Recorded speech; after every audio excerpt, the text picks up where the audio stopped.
Why is it that oud to some people, mostly in the West, smells barnyardy, smells fecal, and sometimes animalistic, and to some people in the East, smells like home?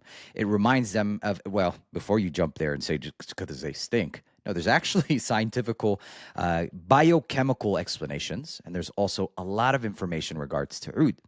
But in order to understand any of this, we first have to understand what the hell is even oud? Like, what even is that? And let's just go ahead and get started from there. But by the end of this video, hopefully, the goal is to have a better understanding what oud is, why it is in this, prized possession or prized luxury in the Middle East, how it's supposed to be used, and why sometimes it can smell like poop. So, starting things off with what is oud and where does it originate from? Oud is known by many different names. It's also known as agarwood, aloes wood, even eagle's wood. And for the most part, it's known as something dark, aromatic, resinous, sometimes animalistic. And it comes from the Aquilaria tree. It's primarily found in Southeast Asia, and it's extremely prized in perfumery and traditional medicines for rich, complex fragrance and also deep cultural significance. How is oud actually produced in the tree is not just the fact that, okay, it's Aquilaria tree, this is oud. No, in fact, it's very specifically in regards to the portions of the tree which are infected by a mold. And so oftentimes in perfumery, there is this, I don't want to say that they fool, they'll try and fool you and say Aquilaria or agarwood, when in fact it's not actually the infection part or anything of the higher quality portions of the wood, rather just a part of that wood. And so for oud to actually be known as oud, it has to be infected portions of the wood, which typically speaking, in the natural sense, it comes from the tree being injured and then this mold infecting that portion of the tree. And this is usually as a defense mechanism.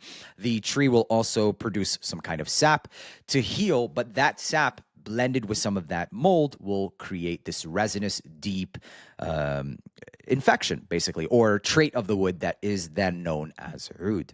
So the best quality of these ouds will come from trees that have undergone a very long and natural process of infection and resin production. So it's not just being infected; it has to also produce resin, which is its defense mechanism, and then that resin, in combination with the infection, then produces the wood known as oud. So also the other important word or keyword that I use here is natural. So the more it is of natural descent, the higher the value will be.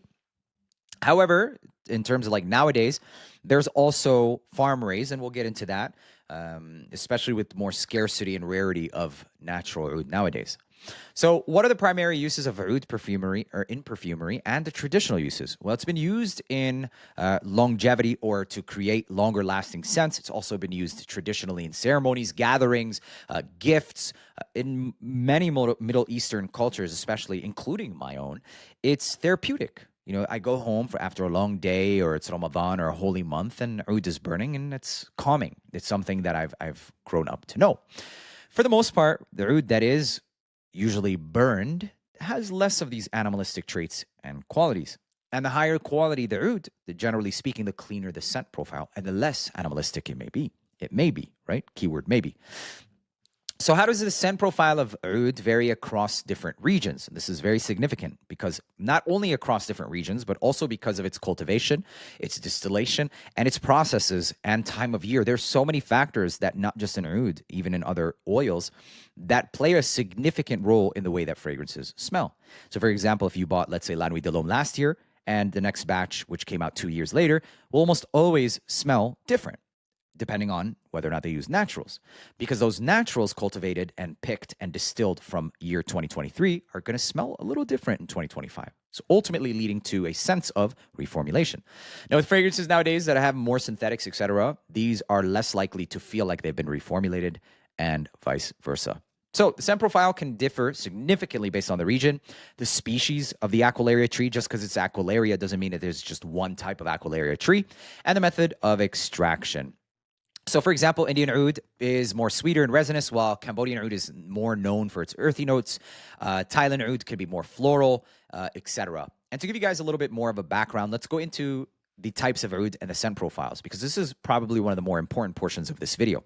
And this can help you determine what type of oud fragrance you want to go into if you understand the note and scent profiles and what you would like. So as far as all oud being animalistic, let's just go ahead and X that out, because that's not always the case. And this can relate to, number one, a lack of experience with oud. Number two, cleanliness and age of oud as well. And number three, just having animalistic traits and qualities. And one of these or some of these have more animalistic traits than some of the others. So let's start off with Indian oud. This is my favorite. It's the richest, it's the earthiest, it's the densest, sometimes even giving you this mild, sweet, honey-like, ambery undertone.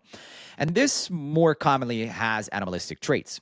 Well, because of the fact that it's more popular, one of the most popular, and it's mass-produced, leading to some lower quality, right? And so the higher the quality, the cleaner it'll smell. However, sometimes even the higher quality ones will still have animalistic traits. Now, the more that it's aged, the denser it becomes in its scent profile and more grounded and less animalistic as well. So it'll have like this smoky, incensey-like, ambery, dark, and rich and resinous. Now, before we move to the next oud, which would be Thai oud, I want to talk to you guys about why is it that we sense something that is animalistic, that's barnyardy, etc. Before I get into the actual science of it, let me just tell you guys its use and traditions and why is it that it's still prized if it had animalistic traits. Well, back in the day, and not too long ago, the men used to go and work, etc., and the women would, spray on perfume. Even back in the day in Chanel, when Chanel was creating perfumes, and used natural musks that had animalistic bites. And we'll talk about the differences between animalistic coming from an animal source and woody source. And so the husband would go late night at work. She'd coming home, the wife would spray on something with animal musks, etc., and this would react as an aphrodisiac. And so it kind of mimics the scent of sex. Really, that's kind of what it comes down to. And this biochemical scent, or, it just reminds you of that odor, that sex smell. And so it would do something known as aphrodisiac. Foods can be aphrodisiacs, scents can be aphrodisiacs, vice versa. And that's just a simple answer, is that it does something biochemically. Right? Now, if you're going and sniffing that animal musk straight up to itself, it's another story. You're asking for it. But in the air and the way that it smells, there is an actual biochemical reaction in response to it. Now, the other explanation for why it would stink is because most of our senses are used for, I would say, a couple of reasons, and one of which being to protect us, right? For example, I'm sure, heard the saying of your own shit don't stink, right? Or your shit doesn't stink, or your shit stinks too. So basically, when you're using the restroom or, taking care of your business, often you'll notice that you can't smell anything. And the reason that is because the nose is responsible for detecting not just scents for enjoyment, but also for threats or avoiding threats. This is a survival mechanism as well. And so the other people will smell it and the brain will react to it, or the receptors will send signals saying that there's something of infection or disease. Stay away. And you're alarmed and you smell something bad.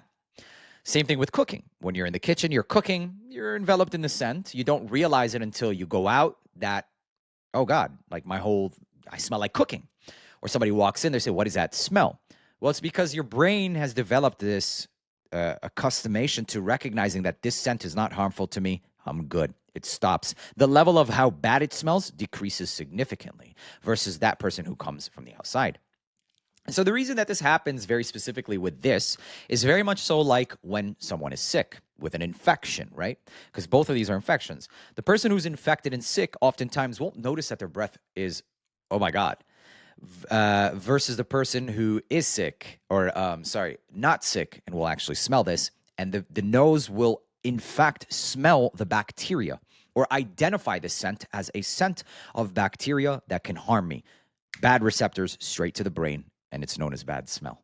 That's the objective reality of the biochemical reaction to oud as well, because of the fact that this infection is coming from the mold, the fungus. And so that's why we recognize it as a bad scent.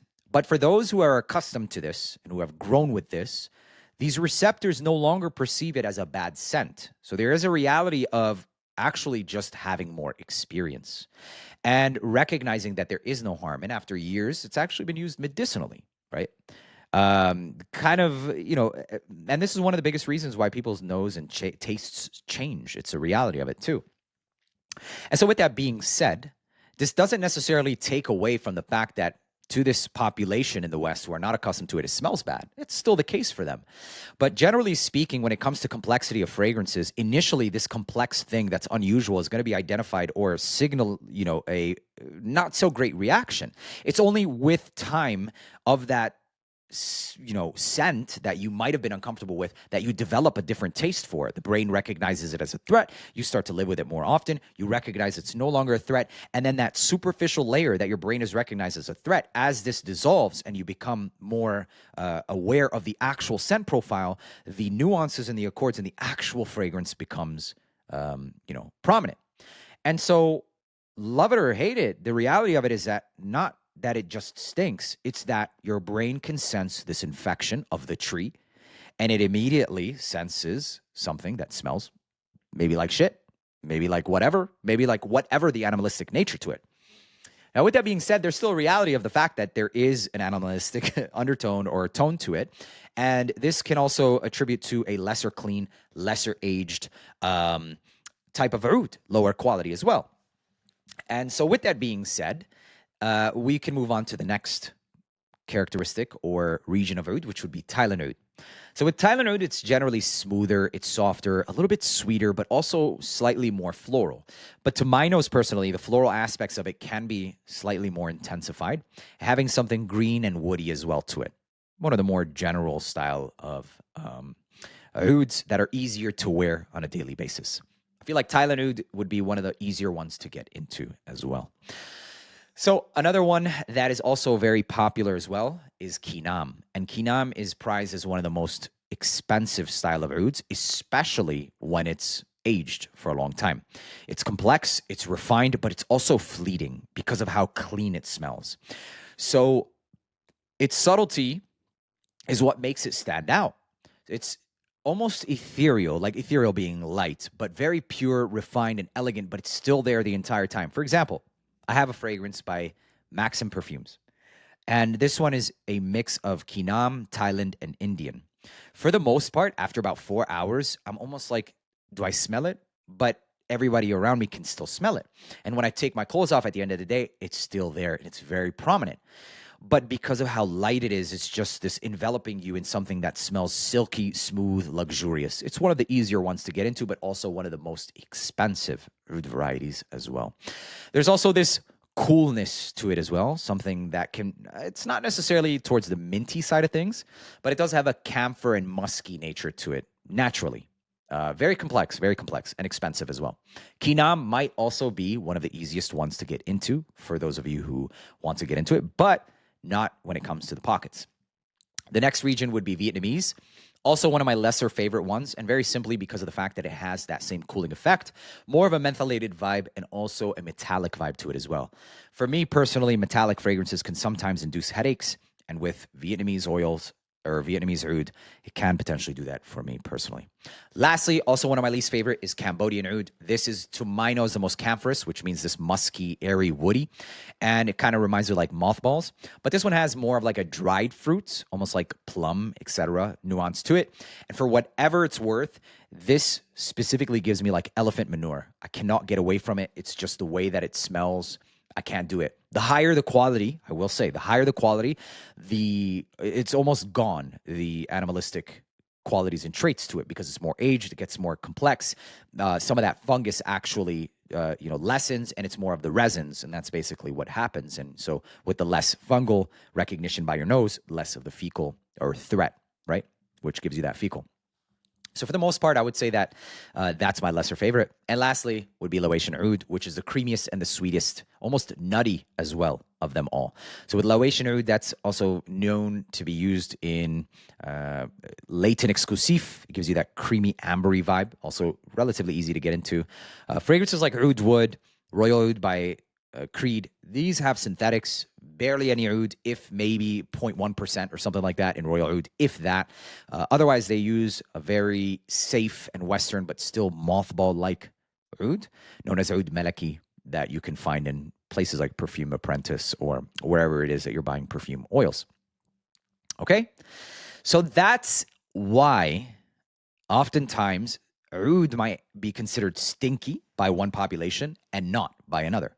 It's simply experience. And like I said, with perfumery, the end of the spectrum is almost, it has to be oud because of its complexity, because of its scarcity, its rarity, also because of how many different factors, along with other oils as well. Like rose can have so many different factors. There's now like steam distillation, CO2 distillation. There's maceration. How much? It's mind blowing. The seasons it was picked. It's mind blowing. But with oud, it's the most complex of them all. So a lot of the factors that also influence the quality and also the price of oud is going to be the extraction processes, the age of the tree, the length of the aging, because as we stated, this gives you a better scent profile, less animalistic, etc. The other spectrum of animalistic in fragrance will come from sources of animals, like actually animals. And animalistic usually just means having the traits of animal qualities, the scents. But when it comes to that, and Chanel was actually known for like using musks, and Chanel is actually one of the most historical when it comes to brands wise, when it comes to bringing mainstream perfumery. They did a lot, and they were known for that deer musk. They still have somewhat of a recreation of it synthetically, obviously, legally, in a lot of their fragrances, at least to my nose. But when it comes from civet, musk, and it's animalistic in nature, that's where I draw the line, because that is, in fact, coming from animal sacs and sources that you can't avoid. It just smells pissy and all that stuff. There is no surface to shut off. There is no experience. If used in a very small amount or in certain doses, it can enhance the fragrance, though. It's kind of like putting salt onto a cookie, for example. In your mind, it's like, what? But for whatever it's worth, biochemically or just chemically, it enhances those flavors that are already there. And that's a similar nature and reason why they use that. Also, the brain and the aphrodisiac effect, which is a reality. Okay, so in comparison to a lot of oils and fragrance oils, oud is the most complex. It's the longest lasting. It's one of the most timeless oud or notes, and it's been used for forever. And it's also been used in medicinal concoctions, etc. That's beyond my expertise. Although I am in a medical profession, I haven't explored more so specifically the use of oud in medicine. This leads me to the last point of oud, which is natural versus farm raised. There is a definite difference, especially nowadays. It's becoming more scarce and more rare, so the prices have gone up significantly. Because as you can imagine, I mean, this infection goes on for tens and hundreds of years to get one batches of oud. So you can imagine how, and the demand is just ever so high. Royalties and cultures, and it's crazy how much it's being used. And so it's becoming more scarce, becoming more expensive, and the availability is just significantly dropping. Now, with that being said, this actual oud, it's also faced in a dilemma of like, do we cultivate it now? Do we allow it to age? People want it. And so you get the idea, right?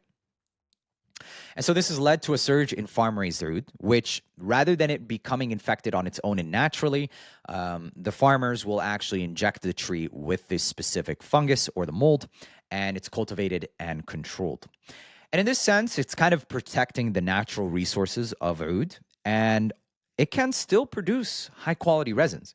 And it's increasing in its production quality. It's definitely getting better and better by years.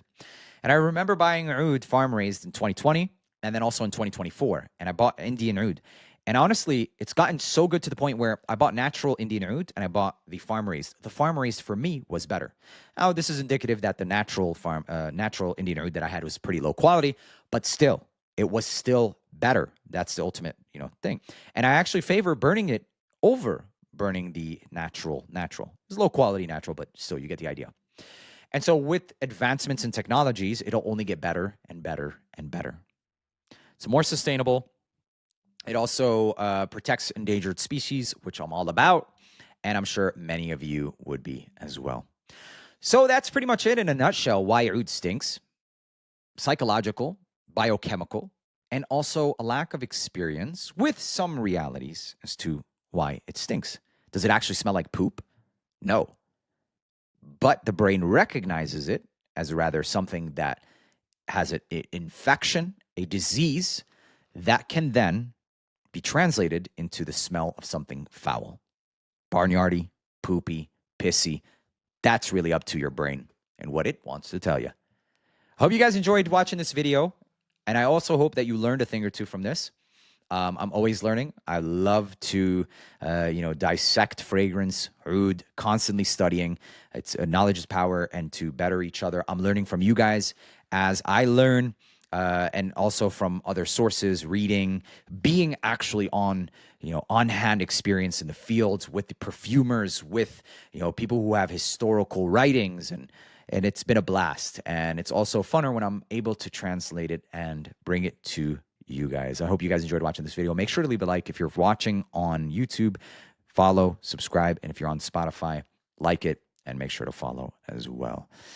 That's pretty much it. I hope you guys have a wonderful week, and go spray that oud fragrance on next time, and enjoy smelling like poop. See you in the next one.